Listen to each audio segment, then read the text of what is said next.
자, 오늘은 존 오웬의 참된 믿음의 특성과 능력, 참된 믿음의 특성과 능력 6장 견고한 믿음의 내용에 대해서 우리 계속해서 살펴볼 텐데요. 페이지는 248페이지고요.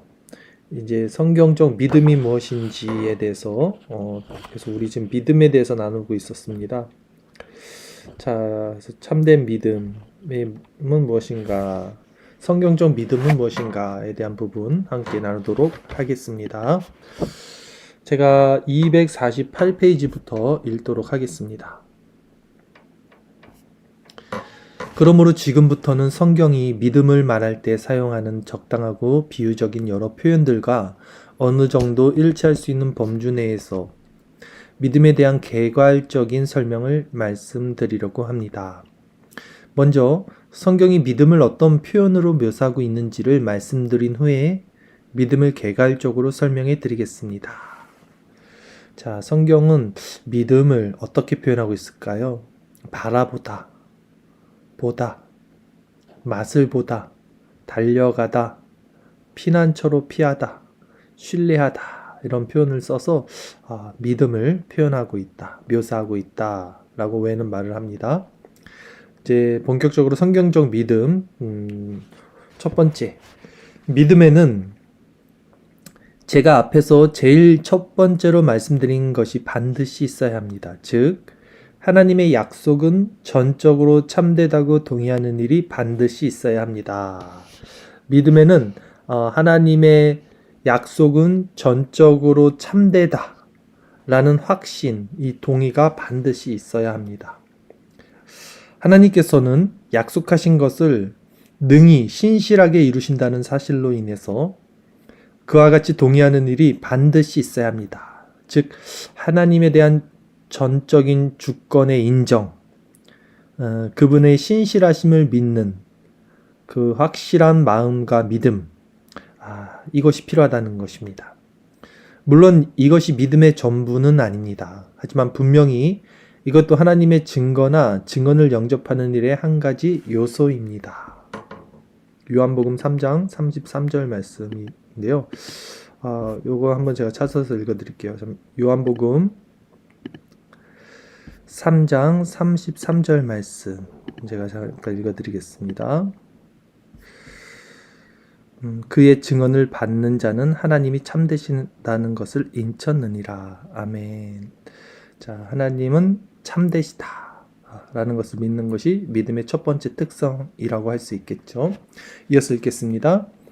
앞에서도 말씀드린 바 있는 아브라함의 아내 사라는 하나님의 증거를 받아들였습니다. 그러면 어떻게 사라는 하나님의 증거를 받아들일 수 있었습니까? 사라가 그 아들을 낳는 것, 노년에 아들을 낳는 것을 믿음으로 받아들인 것을 말씀하고 있습니다. 사라는 약속을 주신 하나님께서 신실하신 분임을 알았기에 하나님의 증거를 믿고 받아들였던 것입니다. 자, 사라는 어떻게 하나님에 대한 믿음을 가질 수 있었습니까? 하나님이 신실하신 분이라는 것을 알았다는 거예요. 하나님이 변개치 아니하시고 하나님은 믿으시고 믿을만하고 하나님은 신실하시다. 하나님은 약속을 반드시 지키시는 하나님이다라는 사실을 알았다는 것이죠. 그것이 믿음의 가장 중요한 근거가 또 된다는 것입니다. 히브리서 11장 11절 말씀을 다시 한번 읽어보십시오.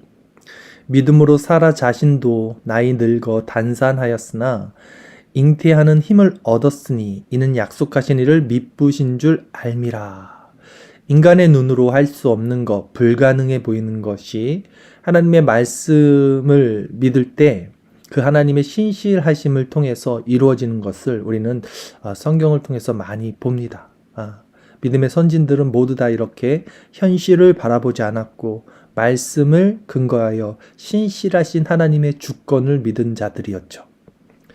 자, 계속 읽어드리겠습니다. 하나님께서는 제일 먼저 자신의 신실하심을 우리에게 보여주십니다. 디도서 1장 2절을 말씀을 보십시오. 영생은 거짓이 없으신 하나님이 영원한 때 전부터 약속하신 것이라고 기록되어 있습니다. 무슨 뜻입니까? 하나님은 지극히 신실하신 분이므로 절대로 누구를 기만하실 수 없다는 뜻입니다. 히브리서 6장 17, 18절 말씀도 동일한 의미를 담고 있습니다. 하나님은 약속을 기업으로 받는 자들에게 그 뜻이 변치 아니함을 충분히 나타내시려고 그 일의 맹세로 보증하셨나니 이는 하나님이 거짓말을 하실 수 없는 이 두 가지 변치 못할 사실을 인하여 앞에 있는 소망을 얻으려고 피하여 가는 우리로 큰 안위를 받게 하려 하심이라. 아멘. 하나님은 신실하시고요. 하나님은 변개치 않으시고 하나님은 미쁘신 분이십니다. 그것이 하나님의 속성이기 때문에 우리는 그 하나님의 속성을 바라보며 참된 믿음을 세울 수 있어야 할 것입니다. 하나님의 목적은 우리가 앞에 놓여져 있는 소망을 얻으려고 피하여 가는 과정 중에 큰 안위를 얻도록 하는 것입니다. 곧 우리가 믿음을 가지고 살아가는 중에 큰 안위를 얻도록 하는 것입니다. 그렇다면 이 목적을 성취하고자 하나님께서는 무엇을 우리에게 제공해 주십니까? 그야 물론 말씀과 맹세로 약속하신 것을 근거로 해서 드러내신 하나님 자신의 신실하심과 불변하심입니다.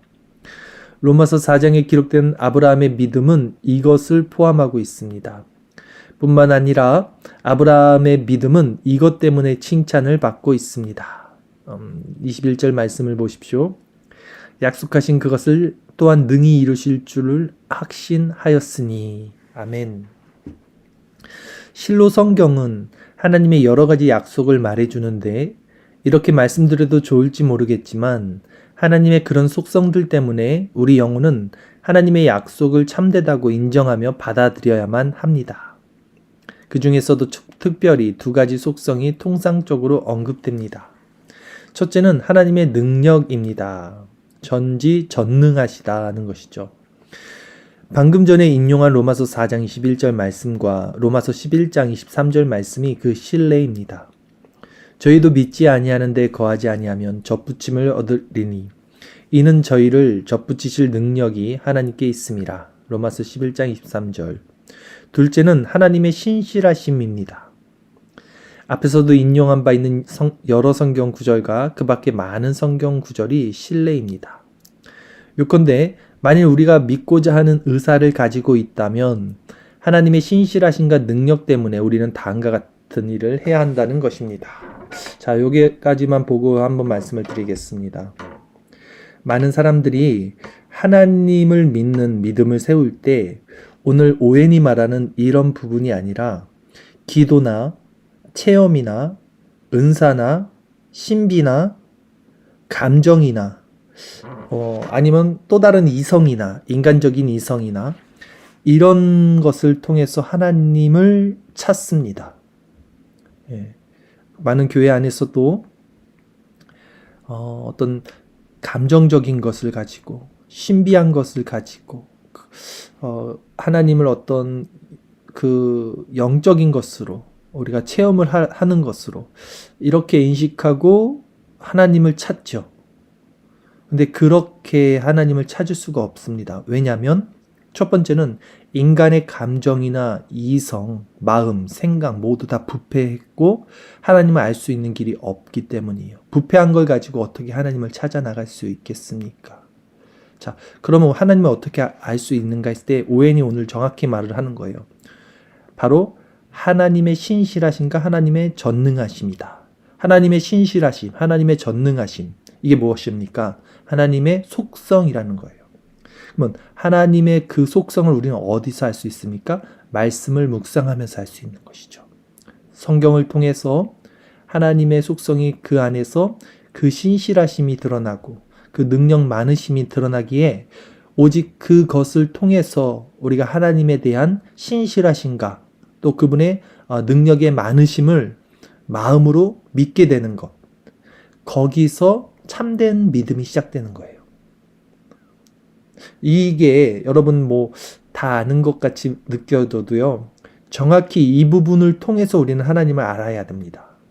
오직 성경을 통해서 하나님의 속성을 통해서 아니면 우리 부패한 인간의 본성과 마음과 생각과 감정과 의지와 정서 모든 것은 하나님을 올바르게 찾아나갈 수가 없습니다. 이 점을 오해는 정확히 말을 하고 있는 것이죠. 자, 넘어가겠습니다. 곧 하나님의 약속의 참됨에 동의하고 그 약속들이 반드시 실현될 것이라고 동의해야 한다는 것입니다. 성경 말씀을 믿는다는 것이죠. 약속이라는 것이 신약, 구약, 성경을 얘기하는 것이죠. 만일 우리가 이 일을 하지 않으면 그 밖에 다른 일은 더 이상 해봐야 모두 허사일 뿐입니다. 오해니 말을 하는 거예요. 이 일, 하나님의 속성을 통해서 하나님을 아는 믿음, 이것 외, 이것 밖에 다른 일은 해봐도 모두 허사일 뿐이라는 거예요. 아무리 금식을 하고, 아무리 철야를 하고, 아무리 방언을 하고, 아무리 은사를 하더라도 모두 그런 것은 하나님을 찾아갈 수가 없습니다. 일시적으로 잠시 하나님을 느낄 수 있는 것 같아도 오래 갈 수가 없죠. 올바른 정서에서 일어나는 것이 아니기 때문에. 그러므로 제가 이제부터 말씀드릴 내용을 듣고 조금이라도 영적인 진보를 이루고 싶은 분들이 있다면 앞으로 더 나아가기 전에 잠시 이 문제를 차분히 돌아보도록 하십시오. 지금까지 이 기초를 어떻게 세워왔는지 깊이 숙고하도록 하십시오. 참으로 많은 사람들이 평생 신앙생활을 하면서도 단 한 번도 신앙적 견고함에 이르러 본 적도 없고 자신이 그토록 요동하고 의심하는 이유가 확실히 무엇인지도 분명하게 알지 못합니다. 이런 사람들은 기초를 잘못 세운 사람들입니다.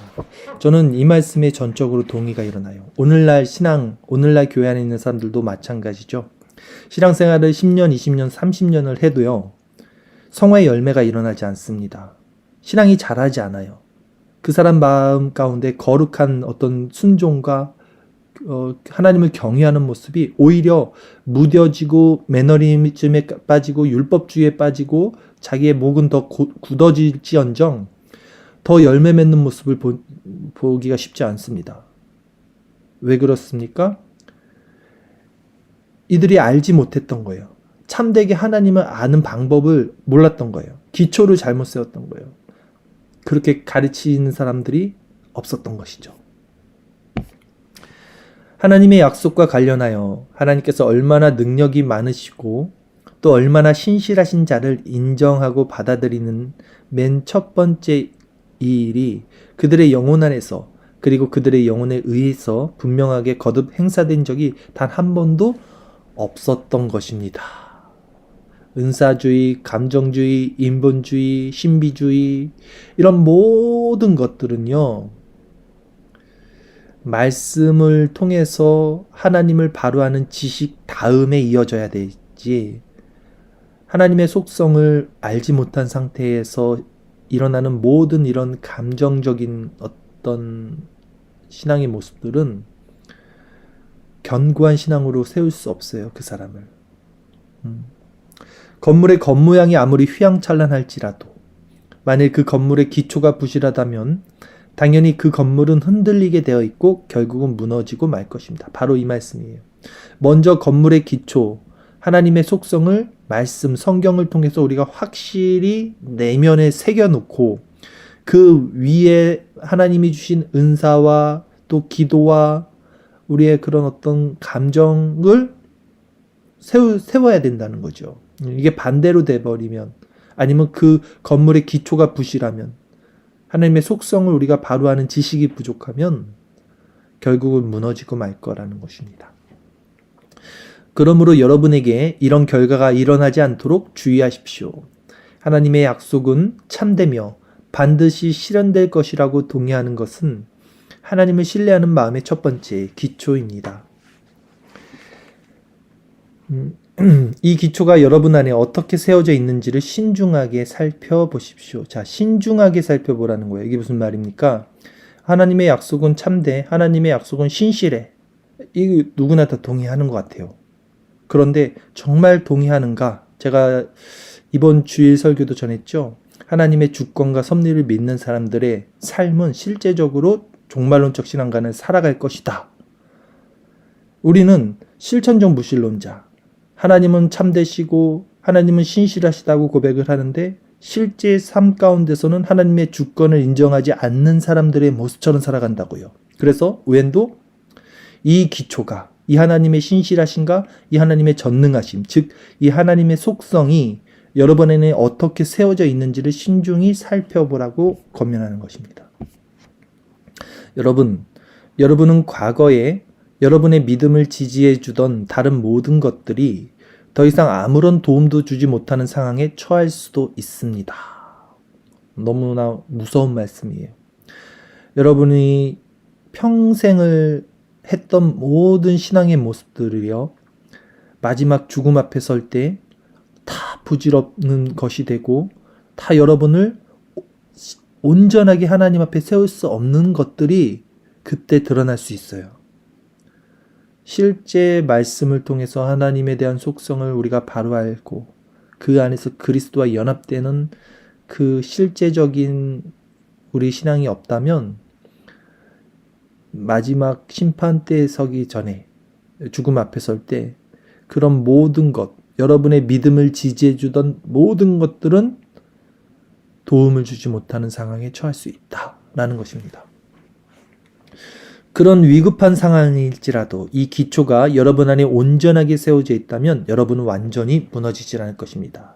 이 기초, 하나님의 신실하심, 하나님의 전능하심, 하나님의 주권, 즉 하나님의 속성을 우리가 바로 아는 것, 이것이 정말 가장 중요한 것입니다. 이 기초가 여러분을 지켜줄 것이기 때문입니다. 또한 여러분은 언제, 어느 때 이 기초를 제외한 다른 모든 것을 상실하는 상황에 처하게 될지는 모릅니다. 그런 상황 속에서도 이 기초는 완전히 무너지는 일로부터 여러분을 보호해 줄 것입니다. 성경적 믿음 첫 번째 보도록 하겠습니다. 성경적 믿음. 자, 제가 읽어드리겠습니다. 이 외에도 성경은 믿음을 우리의 의지가 주 예수 그리스도를 중보자로 인정하고 받아들이는 것으로 표현하고 있습니다.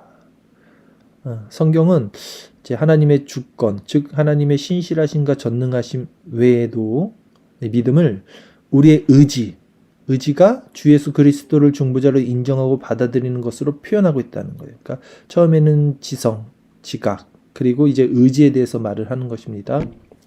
사실 우리는 체험을 통해 믿음이 정말 그렇다는 사실을 알게 됩니다. 자, 이거는 누구나 반박할 수 없어요. 결국은 기독교는 체험의 종교입니다. 근데 그 체험이 말씀에 근거해서 세워지는 체험이냐, 아니면 그냥 인간적인 감정에서 세워지는 체험이냐, 이게 차이가 있는 것이지, 체험은 반드시 필요하죠.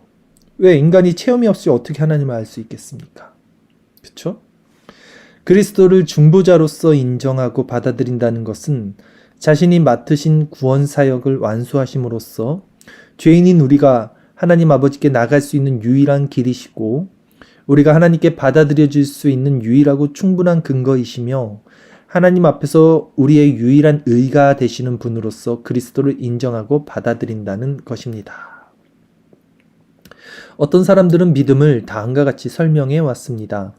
믿음이란 그리스도로 말미암아 구원받고자, 또 그리스도의 통치를 받고자 그리스도를 제사장과 왕으로 영접하는 것이다. 이런 주장은 굉장히 정확하고 탁월한 견해처럼 들립니다. 자, 여러분 잘 보세요. 지금부터 좀 중요한 말 나갑니다.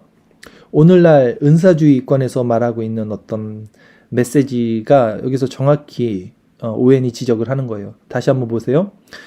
어떤 사람들이 이렇게 말을 한다는 거예요. 믿음이 뭐냐 했을 때 그리스도로 말미암아 구원받고자, 또 그리스도의 통치를 받고자 그리스도를 제사장과 왕으로 영접하는 것이다. 굉장히 좋은 말 같죠. Jesus is my king. 예수님이 왕입니다. 이런 말 많이 하죠. 은사주의에서. 자, 보세요. 믿음을 가지려고 노력하면서도 그리스도로 말미암아 구원받는 것만 원할 뿐 그리스도의 통치를 받는 것은 원하지 않는 사람이 있다면 이런 사람보다 더 비열하고 사악한 사람이 세상 천지에 어디 있겠습니까? 오해는 뭘 얘기하냐면 그리스도로 말미암아 구원받는데 우리의 신앙의 목적이 있다는 것은 잘못됐다는 거예요. 구원받는다는 것은 그 전제, 중심에 내가 있는 거죠. 내가 구원받고자 그리스도를 믿는 거예요. 그런데 참된 믿음은 주체가 내가 돼서 구원받는 게 아니라 그리스도가 주체가 돼서 그분의 통치를 받는 거예요. 이걸 얘기하는 겁니다. 자, 만일 그리스도를 주로 모시어 그분의 통치를 기꺼이 받으려고 하지 않는 것도 믿음이라면 그 믿음은 야고보 사도가 거부하는 믿음에 불과합니다. 행함이 없는 믿음은 죽은 믿음이다. 야고보 사도가 말을 하죠. 그러므로 그리스도로 말미암아 구원은 받고 싶지만 그리스도의 통치는 완강하게 거부하는 사람이 있다면 그 사람은 결단코 그리스도로 말미암아 구원받지 못할 것입니다. 라고 오해는 정확히 말을 합니다. 많은 사람들이 오늘날 교회 안에서 신앙생활을 하는데 구원은 받고 싶어요. 근데 그리스도에게 통치를 받는 삶, 모든 것을 그리스도께 복종하고 순종하고 그리스도의 통치 안에 거하는 삶을 인정하지 않거나 원하지 않거나 따르지 않죠. 그런 사람들은 결단코 그리스도로 말미암아 구원받지 못할 것입니다. 자, 음료수 한 모금 하겠습니다.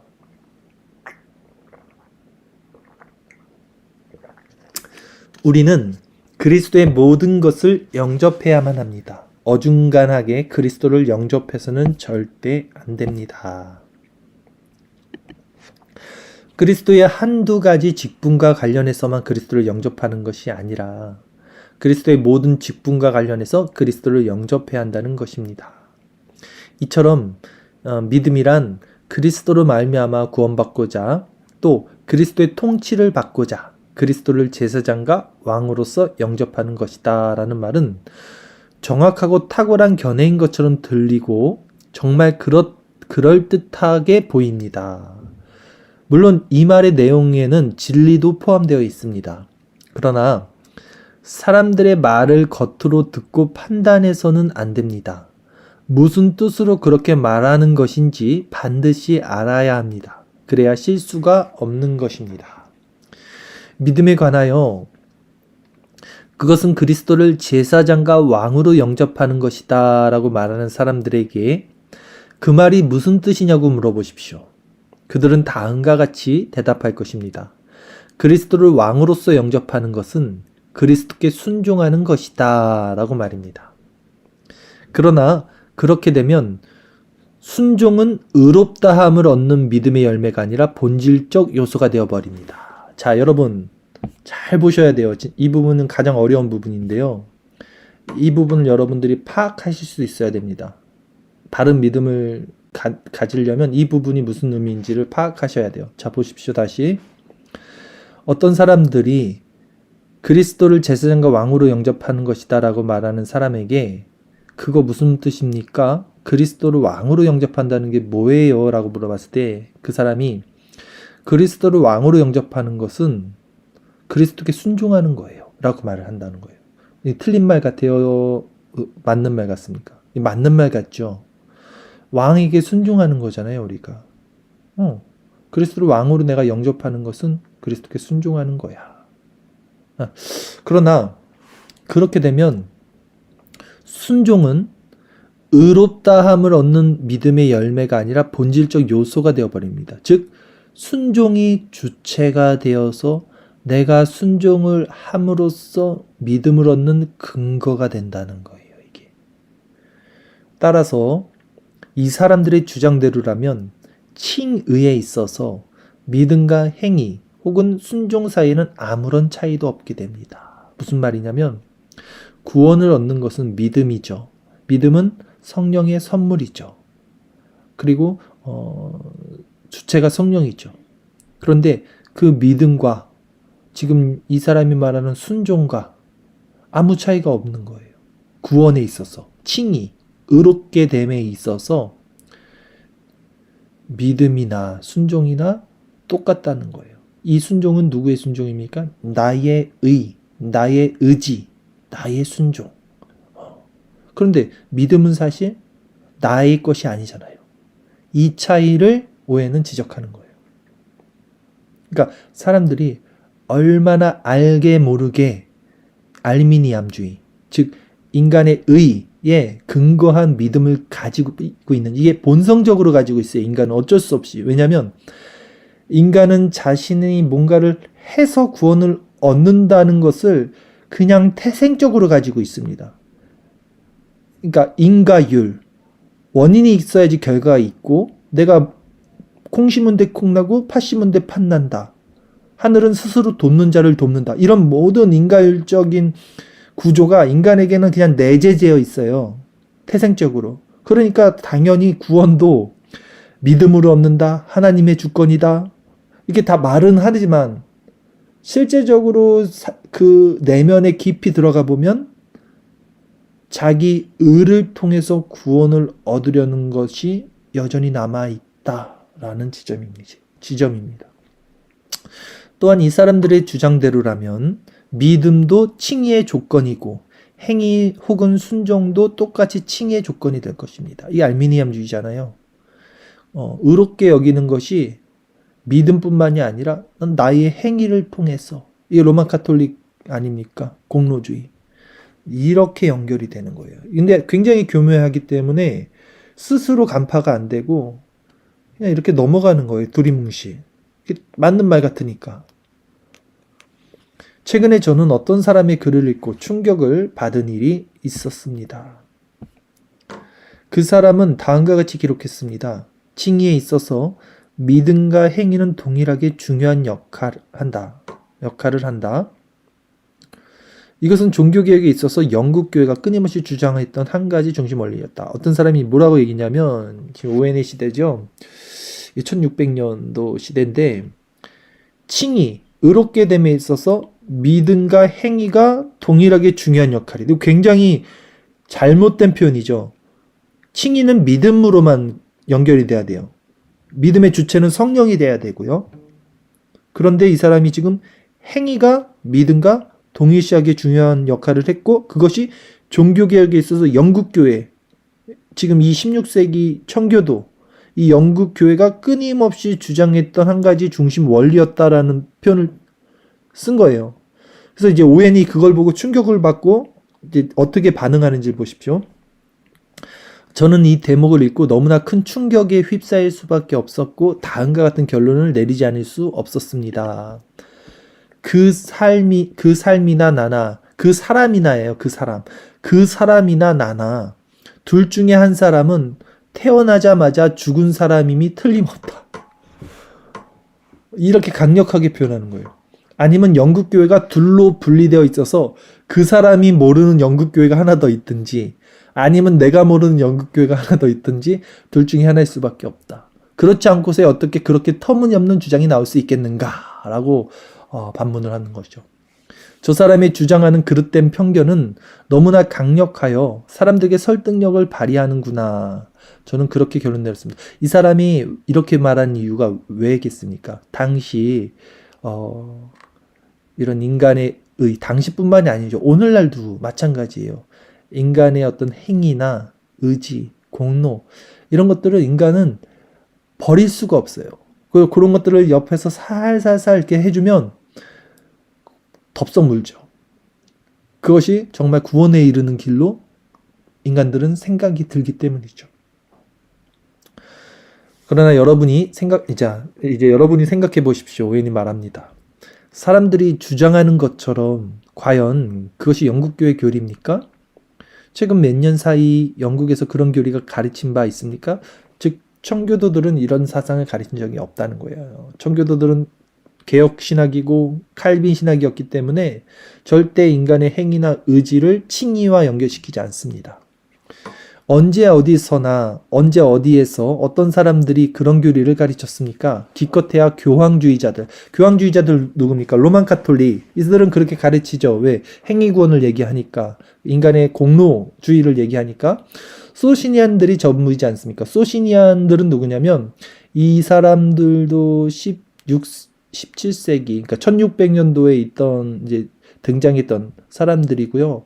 알미니암과 같이 등장을 했어요. 비슷한 부류고요. 삼위일체 하나님을 부정하고 예수님의 그 인성을 부정하고요.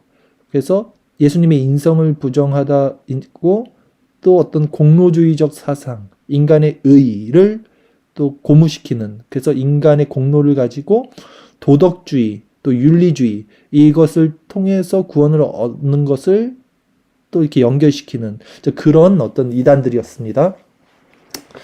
자, 신앙 고백서들과 설교와 기도서와 여러 논쟁적인 저술가들이나 영국에서 학식과 경건으로 명망이 높은 그 밖에 다른 모든 사람들이 그런 교리를 과연 어떻게 평가하고 있습니까? 여러분이 생각해 보십시오. 이 강단은 논쟁을 벌이는 장소가 아니므로 저는 이 문제를 가지고 논쟁하고 싶지 않습니다. 또 어떤 사람들은 완곡한 표현을 써가며 이리저리 둘러 말하면서 이 문제를 얼버무립니다. 그리고 다음과 같이 주장합니다. 믿음과 행위는 마지막 최후 심판 날에 어떤 사람들 앞에 공포되고 중대하게 부각될 우리의 칭의에 똑같이 관련되어 있다. 그러나 정말 이것이 그들이 말하고 했던 모든 내용입니까? 저로서는 도무지 이해가 안 되는 것이 있습니다. 저도 지금 이 내용 자체가 번역이 잘못됐는지 정확히 뉘앙스는 이해가 가는데요. 정확하게 해석하기 좀 어렵습니다. 어쨌든 넘어가겠습니다.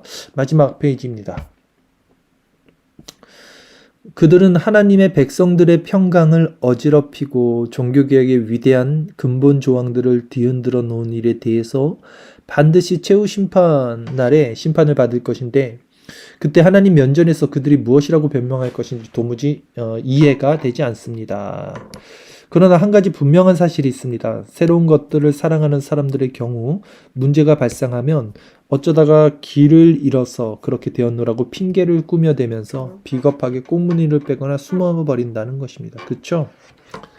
네, 그 인간들이 그렇죠.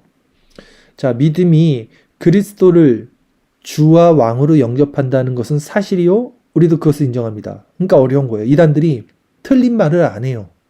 그러니까 다 넘어가죠.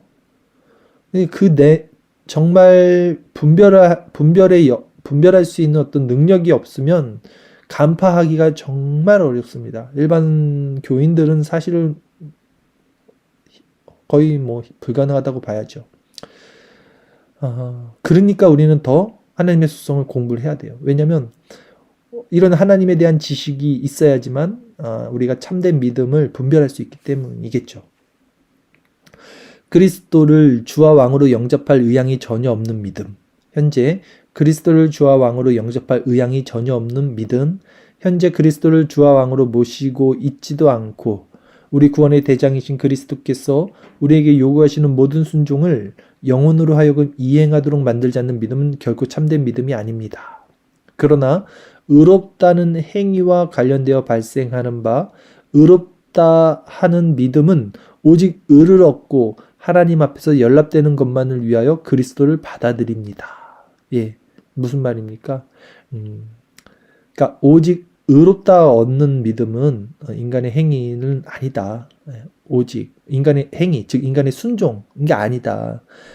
순종도 하나님이 주체가 된 그 은혜 안에서 우리가 순종을 하는 거지, 순종 자체가 구원의 어떤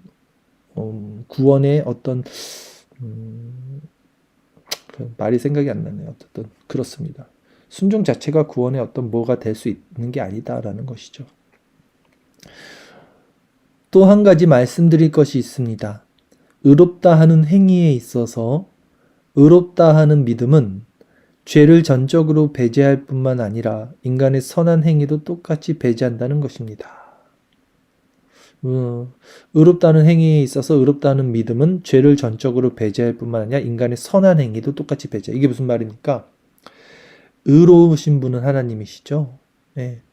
그래서 믿음이라는 것은 죄를 이제 배제하죠. 그러나 인간의 선한 행위도 배제한다는 거예요. 아유, 저 사람 참 선해. 참 좋아.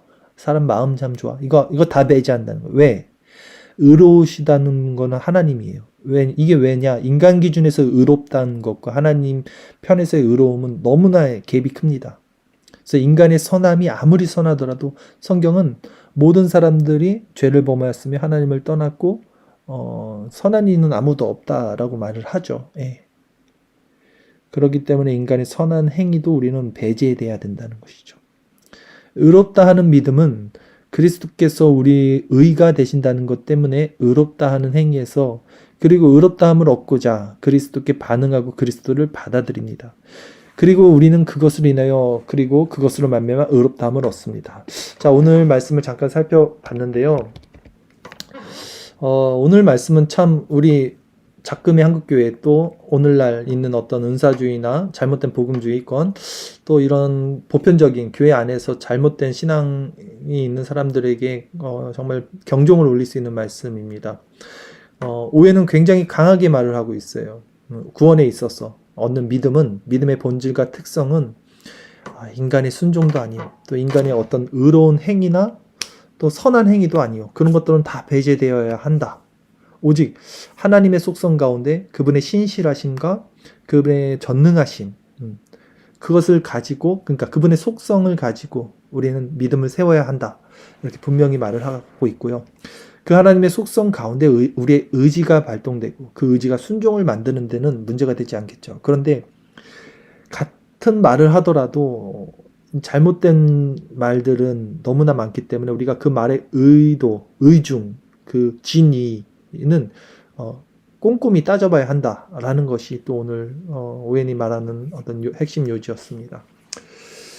저는 오늘 말씀을 통해서 그냥 그런 생각이 듭니다. 인간은 참 많이 부정돼야 되는구나. 끝까지 인간의 의는 껌딱지처럼 남아서 구원에 있어서 뭐라도 보태려고 스스로에게 계속해서 뭔가를 남기지만 그런 인간의 모든 동기부여나 인간에게 남아있는 모든 것들은 결국 하나님 앞에서 다 똥걸레같이 버려져야 되고 그렇게 낮아진 심령 가운데 오직 하나님을 바로 아는 지식으로서 우리 마음의 변화가 받고 그러므로 그리스도 안에서 연합으로 이어져야 되는구나라는 것이 다시 한번 우리 마음에 남습니다. 여러분 오늘 하루도 어떻게 여러분 보내셨는지요? 우리가 하나님을 섬긴다고 하지만 우리가 얼마나 위선적이고 가식적이고 스스로에게 속고 있는 마음에서 믿음 생활을 하고 있는지 우리도 스스로 알지 못합니다. 오늘 오웬의 글을 통해서 다시 한번 우리 마음을 점검하시고요. 우리로서 할 수 있는 건 아무것도 없다는 것을 다시 한번 고백하시고 오직 우리에게는 하나님의 은혜가 필요하다. 그 은혜는 하나님을 바로 아는 지식이다. 라는 것에 있어서 성령을 의지하시고 또 우리를 위해서 기도하시는 그리스도를 통해서 이 시간 함께 기도하며 나가도록 하겠습니다.